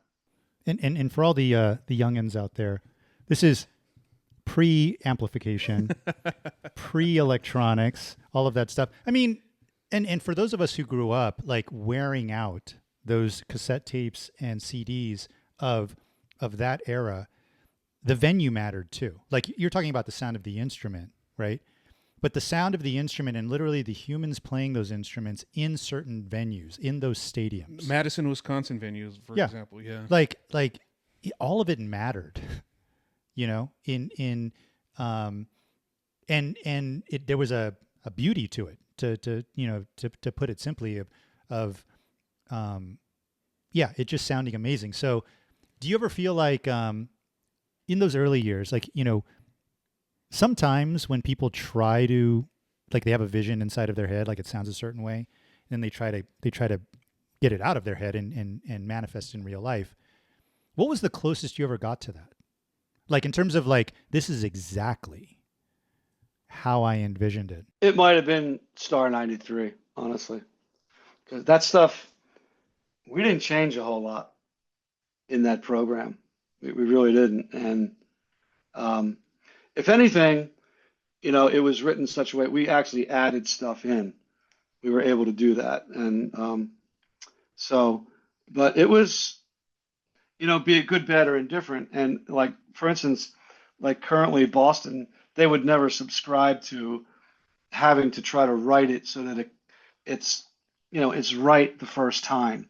But I kind of got to a place where for whatever reasons, if it seemed to me like strategically, if you could get closer to it being, right the first time, you're saving time. Everybody's saving time. You're not wasting efforts. But that one was probably the closest rendition of that I ever experienced. So pretty cool. Do you still have the music for the '87 book? Like, yes, the handwritten. Yeah. Is it? It's not in the Smithsonian framed or anything. Like, it's not. It's not. It's not. I also have the music for the '93. Wow. All that stuff needs to be framed. It shouldn't be in like any harsh lighting. It should be like, yep, like museum light. Yeah, please take care of that stuff so it lives on. Yeah, in like a special temperature controlled environment so that it doesn't degrade. Yeah, or send me a pic if you can. Send me a picture. I'd love to see that. Just because it's so, to me, it's so iconic. But it's interesting, man. You gain a lot of insight by seeing people's manuscript and like how it looks, and You really do get, there's a personality to the writing of the music that I think comes out in the written form. You know, obviously the computer it's a standard notation thing, and so it's going to look it's going to look pretty much the same depending on what program you're using. But pretty cool, Like pretty cool stuff. I feel like it needs to be in a vault that it pops up out of the vault for display, and then at the end of the night it goes down and there's like lasers just guarding Rob the is whole planning thing. a heist. Oh right yeah, now. no, yeah, right, yeah. So so back on the onto the point. So 88's your last year at Garfield, and did you already know going in that that was going to be it, or was it just one of those things where it's like at the end, well, that's it. Had things run their course? That was at the end, and I think it was a little bit of a harder season for us, and there's just some things that took place that I went, I just I don't see that we should be doing it like this, and um, and I won't get into those details, but it was just when I added it up, I just went, it's time for me to, which I mean, an amazing 6 years. I mean, I was there 6 years. We won four times, man. It was crazy. There's a case that you won percussion also on finals night, right? Wasn't it a tie with like you guys, Vanguard, and I want to Yep, say maybe somebody else, but then the GE score came in, is what gave it to Vanguard. you got it. And that was never determined until that night. The process of breaking that tie. It was like 80. It was like the 80 finals when Spirit, Bridgman, and 2-7 tied, and then it ended up going to Bridgman. Was it one of those situations? Yep. Yeah. Crazy, man. Because yeah, we were. I mean, it was on the field. I'm pretty sure we were first. We have 14-9 out of 15. I don't know that anybody else did. I'm not sure. I don't kind of track that stuff. But yep, the fact that we lost percussion was not because of the field score, which was the only way it was being high drums was being determined throughout the course of the season.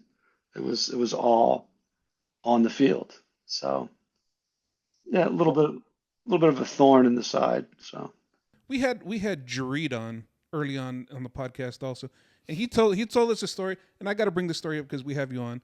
The 87 he played cymbals, and he was totally happy playing cymbals going into 88 until you guys called him in and said, "Hey, we need you to play bass drum." And he says he was so sad because he saw the way that the battery got worked in the 87 season that he didn't want to have to get beat up and worked as hard as the battery. well, it was funny, man. Jareed, it was his first year in the Corps. I just said, just don't stop coming. Just keep coming to the camps. And and basically everything cleared out, the dust settled, and he was left standing. It's the old "you got to show up" thing, Hmm. and that was how he got in. And then he kept doing it like you're saying. We asked him to play bass, and he was awesome. It And was, he became one of the monster bass drummers of the activity. that's Yeah, right. That's That's right. set the standard for what it is today. that's um, it's really interesting to look back. I mean, just even in this conversation where you talk about how when you first went to Garfield, you described it as, "Hey, man, I'm just trying to keep up with these other creatives here."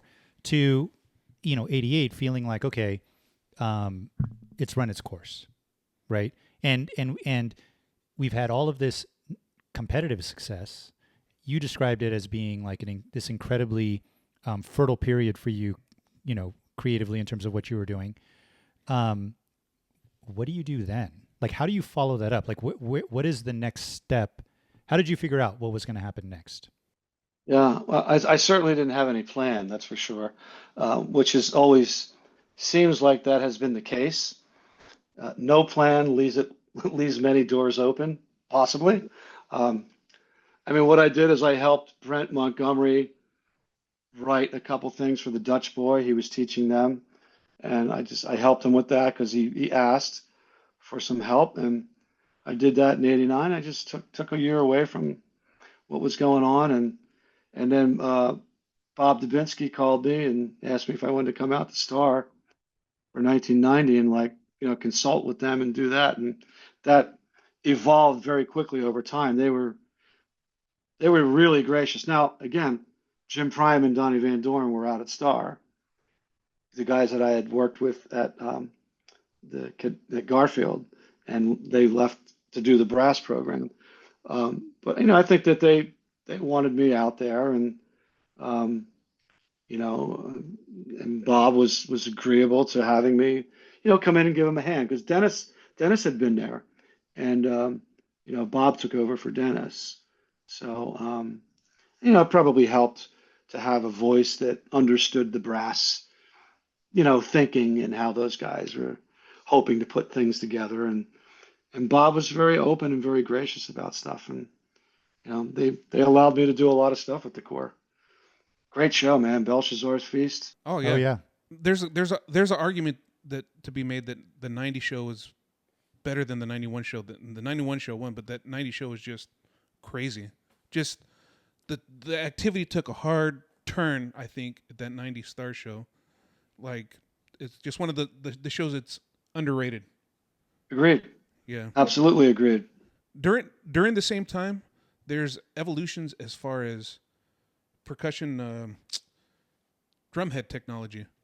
So from '87 to '88, it seems like '88, a lot of groups switched to the Kevlar heads. Right. Garfield stayed on Mylar, and same with Star '90 and '91.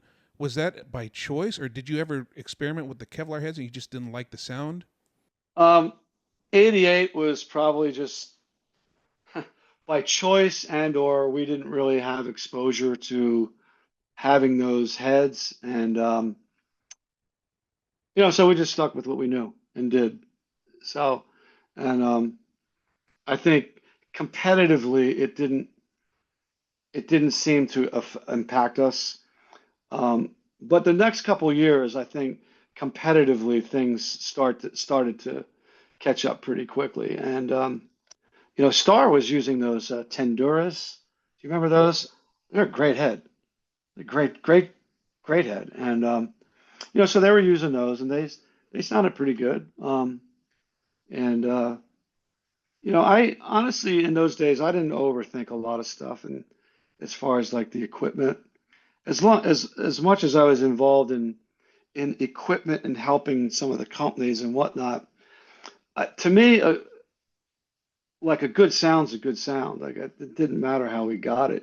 So, and a lot of it's all of it. It's how you tune. It's like it's not just what head are you using. It's how do you tune? How do you play the drums? How do you write for it? All those things. What kind of touch are the kids being taught with? It's really, I think that stuff has an awful lot to do with it. And it's like, hey man, give me a pair of sticks. I'll make something sound pretty good. I mean, but interestingly enough, like to Robert's point, those heads sounded very different, and they also felt. I mean, as somebody who marched during that era, Oh yeah. they also felt very different. Were you still boots on the ground in terms of like teaching the kids like how to play like touch and all of that stuff? And did those heads change anything for you as far as like, okay, these are different sounds that we're making? I would say the last couple of years of cadets, Tom was really doing the boots on the ground part of it. My thing was to try to shape the sound and the overall thing of what we were doing. And then when I went out to Star, there was a chance to kind of get back in there with the hands, and so I did. And yeah, we had to evolve. We really did have to evolve because the products were requiring that to happen. So, but I was always trying to teach with rebound and bounce anyway. So I didn't find that it was like, a lot of the drum lines back then were playing a very downstroke, kind of style, more aggressive to the drum head. And not that we weren't trying to play aggressive to the drum head, but we were also letting the sticks come back up, And so I thought it didn't seem to me like we were so far out of it in terms of how to how it felt on the head to play on the Kevlar. And in my own way, playing on it, I just went, okay, it's different, but I don't feel like it's like how we play is so different that it's it's I think a lot of people were complaining about getting carpal tunnel, and they were getting injured because they were probably holding on too tight and playing with a little too much force, and we were kind of not doing as much of that. Oh, So, a lot. Tom, my wrist still hurts. Yeah, I was gonna say a lot of that era was more wrist than it was arm. Also, oh yeah, no question about it. No question yeah, about it. yeah. What is your? Do you have a favorite Mylar head from that era? I think what's the one that Like Premier Marathon for me was that like my that was favorite. it. Yeah, That's the yeah. one. That's the one. Absolutely. It's like I wish we could go back in time and just have non-free floating drums with Premier Marathon Yeah. heads. That's such a good sound because I feel like when we went to the free floaters with the metal bearing edge, it just gives it too much of a harsh sound. Mm. Yep. I don't know. Well, you know what? Again, guys, for me, I'm a bass drummer, so yeah. Well, you know, I again, it's amazing. Like when something's clean, it always sounds good. Yeah. yeah. So I think that's a good. How are we tuning it? Clean. What tempo are we playing? What tempo are we at? Clean. What's the dynamic? Clean. Uh, I think so. When it really sounds amazing, uh, as far as the proficiency of it, it really tends to sound better as the sound that you're producing because I mean it just means that more people are kind of with a similar consensus about how they're approaching the instrument. So you tend to get a similar response player to player, and it mixes better. So sounds more pleasing that way.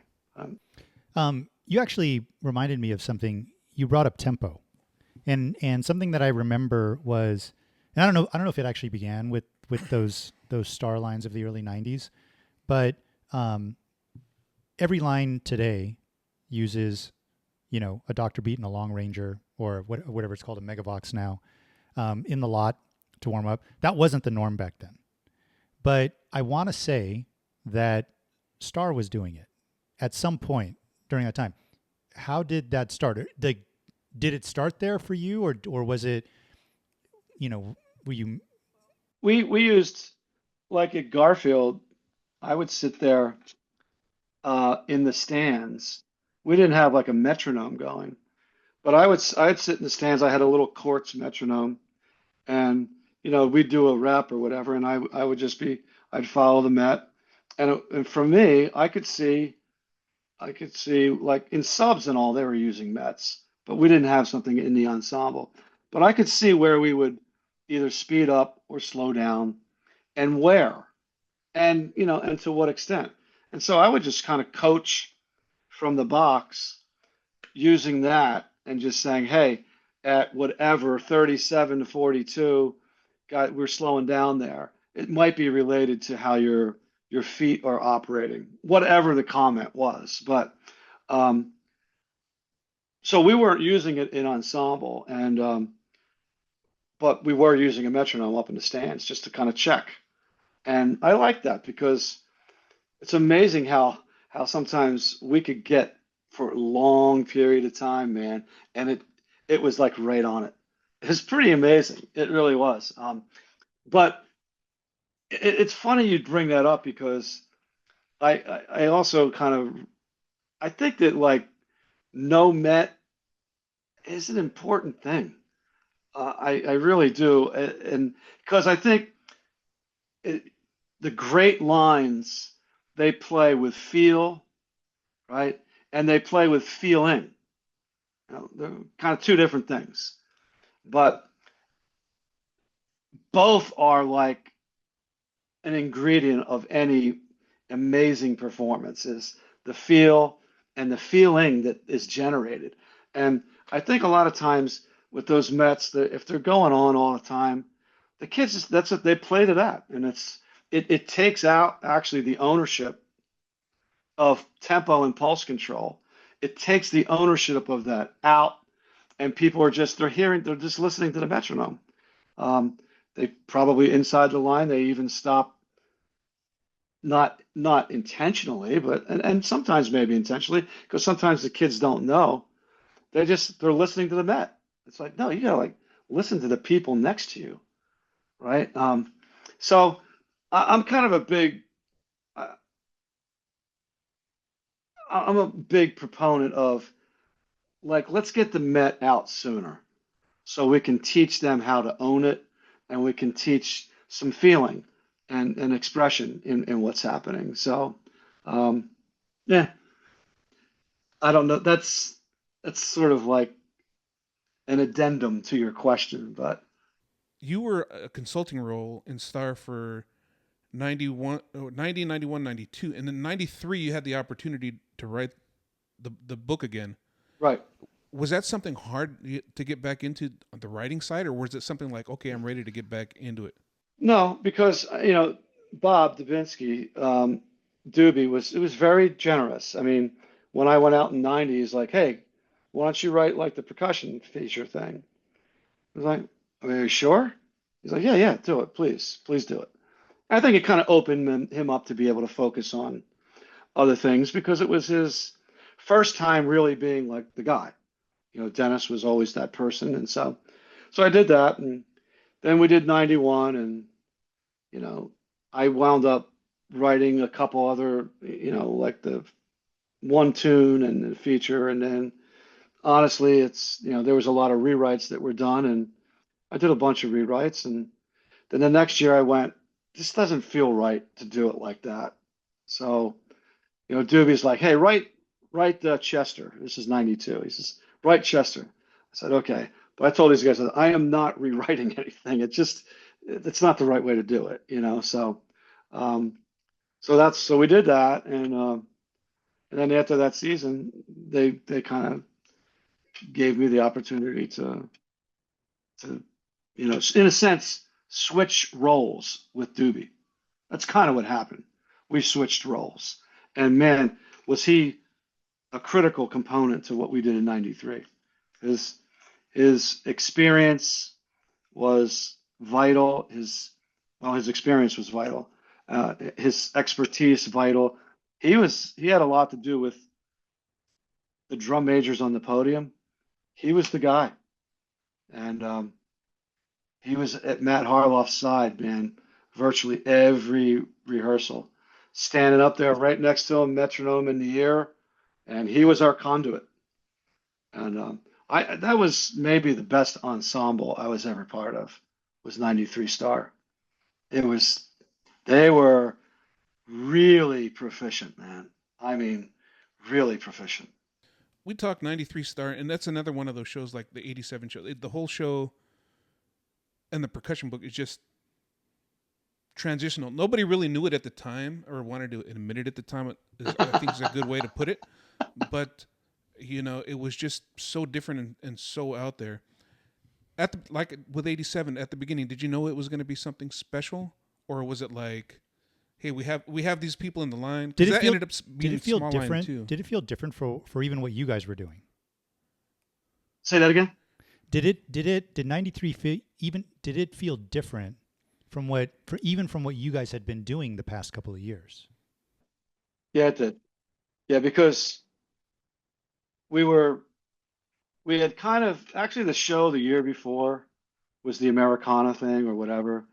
And it was kind of like, for as great as '91 was, it seemed like the people, there was a perception that the audience didn't totally warm up the Star. There's probably a bunch of other reasons that we could discuss, but that was the feeling. So people were like, well, maybe if we do Americana, they can't not like us. So we went there and it was like, that was okay, but we're like, man, we just need to get back to doing something, whatever we feel is like putting our own stamp and identity on this thing. So, um, honestly, my ex-wife is the one who turned me on to Medea, this Samuel Barber album, and I brought that up for us to. So this is my recommendation, and and I wrote up some stuff on it, and I just went, this is a no-brainer. I think this was a no-brainer, and so that kind of sent us in a direction. And then Jimmer came up with like the Bartok stuff, Jim Prime, and so he was able to complement the, he's masterful at show design, really, but yeah, I mean, in John Vanderkolk, that was his first year writing the drill. And so we were in a different place, um, and it kind of showed. So I think yes, we did know that it was different, and believe me, it felt different because, as you alluded to, I don't think that the people through the course of the year really enjoyed necessarily what we were doing. They probably had some remote appreciation for it, but after the CDs and the videos came out, people went, "Oh yeah, guess what we missed? We probably missed this." So and that's when people figured out, wow, yeah, this is pretty special. I'm definitely glad I got to see it live, and I love that show Not so where. much live. Huh? Not where, not in Jackson, Mississippi. No, Not the dude, venue, Jackson. but the actual show, yes. Yeah. Yeah. That Jackson, Mississippi. We always joke about Jackson, Mississippi. What a miserable place that was for finals. It was. But Yep, it was. I remember the first time I saw 93 Star. It was in like Upper Sandusky, Ohio, next to the stadium, next to like an amusement park. And I remember listening to it and hearing it, and I'm like, wow, that is so different. Fun fact, in 94, I called the Core Hall because I'd wanted to go out there and audition, and then I had my heart broken when they said that they're not fielding a core, that they were going to do the Brass theater. Canadian brass thing. But that 93, when you wrote the book and when you get to finals, did you know at the end that this was going to be like up there and win high drums? No, not really. Because cadets all year had been like fire from the get-go. Mm-hmm. Right. Well, it's like I had mentioned to you about, sometimes judges they start to warm up to things, and you know, uh, Chuck King judged, and it caught him, and it caught him in a special way, and so I'm sure there are people that can debate the virtues of that, but it was there's some amazing players in that drum line, some really incredible talent, and yeah, and the show itself was pretty special, and I think special in ways that drum percussion wasn't accustomed to embracing. Yes, a lot of space, a lot of rests, a lot of range, a lot of a lot range. of range. Like in a time when everybody was, within like a 6-inch range of playing, you guys were, We opened it up. you opened it up a lot. The dynamic contrast in that book is just amazing. Yeah. Oh yeah, and like you heard every note. Like what we played, you heard every note, and so it was. And that's the combination. It's the tuning, it's the writing, it's the teaching, it's the playing, it's all of it. And yeah, you just we just happen to be able to plug into a lot of great qualities at the same time. But A young Colin McNutt on that staff. On that a young stuff, Colin, how about that, and Jim Ancona, Yep. yeah. him and Jim. They were so fresh out of drum corps. They were probably like in there really, I hate to say the term, beating up on the kid. Oh yeah, oh no question. Well, why do you Because think? we're all like that, right? When you age Why out, why do you yeah. think we had 3 tenors? Yeah. Oh. I mean, Collins, he was teaching the tenor line. He's like, nope, he's not good enough. He's not good enough. He's not. That was all that I said, dude. We have to field a tenor line, like of some. we got to at least come up with 3 kids, man. Come on. So, but yeah, he was as driven and motivated. But he's like, we still talk about it from time to time. But he's like, Hannum, he said, you know, you had the game plan, and my thing was like, it's never going to be good enough. Like that was just the mentality. You can take that for what it's worth, but it was like we're going to have to make this over the top, in order for people to believe. And it was hard. It was hard getting people to believe in it, So fortunately, and fortunately, the members were willing to go through what it took for us to get that thing to get to the point where it did. I actually marched with 2 people in that line. In 92, I marched with Eric Vargo, who was in the tenor line. And in 94, I marched with Aaron Moline, rest in peace, who was in the snare line, a young, I don't know, he was like 17 or something like that in that snare line. And so here again, you're talking about these drum lines that were not big, right? We had our 8 snares, and then 2 of them quit in May, and we were down to 6, and I'm on the phone cold call recruiting, and I cold called this, Aaron's teacher in Arizona, because I know him. And he's like, yeah, I think I got this kid who can do it. So there was no tape, sending audition tapes. I just said, tell him to come up. And so he came up like really right around Memorial Day. Completely nothing. And he's 17 years old and still just was in high school. And he jumped in there with those guys, and it was amazing what he did, really. It was probably the greatest challenge of his life. Truly. So, do you have the 93 tape? Do you have the 93 tapes or no? Are those lost to time as well? They're probably lost too. Dude, I'm telling you, I'm awful with that stuff. I should go look. Tom is about keeping it moving forward and evolving. I am. I really am, guys. I'm not. You should have put it in the. You should have put it in the cloud back then. Yeah, right. Exactly. Yeah, I'm. It's funny. I really am. I'm not a rear view mirror guy too much. I love history.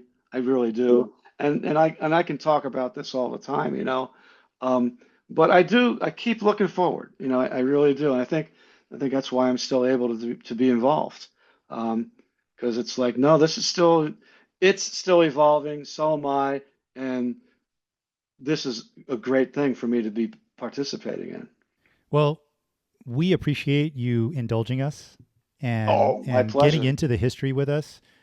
We need to do this again because we've literally only gotten up to a certain point, but we know you have to. There's still more things that you got to get to. I got to go to a basketball game. It's only been 2 hours, but yeah, for the people that don't know, Tom has a prior commitment that he has to go to, but he said that he'll come back and we'll start from where we left off and get back in sometime soon. But already with everything that we discussed, we know that the audience is going to get a kick out of all of this. Like, so much insight, so much, I would offer this to the audience. Can they get in touch with you guys about some things that they want to hear about? Oh yeah. I think that would be an interesting a good next step. Oh yeah. Drop us some questions for sure. Yeah, exactly. Because there might be people that are younger and older. Whatever you want to hear about. Let's get after it. I think that would be kind of lend a little cool twist to things. So we'll do that for the next part for sure, and maybe sometime in the future. George, like you said about looking in the rearview mirror, George doesn't like doing that too much too, but I do. So maybe sometime in the future you can come on and we can break down like the 93 Star Show or the 87 Star Show and Garfield. I'm sorry, 87 Garfield, and you could break it down what you were thinking at the time. Sure, watching the show. Be my pleasure to do it. Yeah. It really would. Yeah. All right, everybody, and with that in mind, we'll catch up next time here on the Coffee Shop. Thanks for listening. Be sure to leave us some comments. Smash the like and subscribe buttons. Is that right, George? Yep. Go Dodgers. Go Dodgers. Go Raiders. Go Dodgers. Now that the baseball season's over, the Raiders can find some way to not have the first draft pick as usual. Good luck. Hey, All right, thanks to you guys, man. I appreciate you doing this, and to the people that are listening in. It's Yeah, great. yeah. Enjoyed it. Thoroughly All right, enjoyed it. thanks everybody.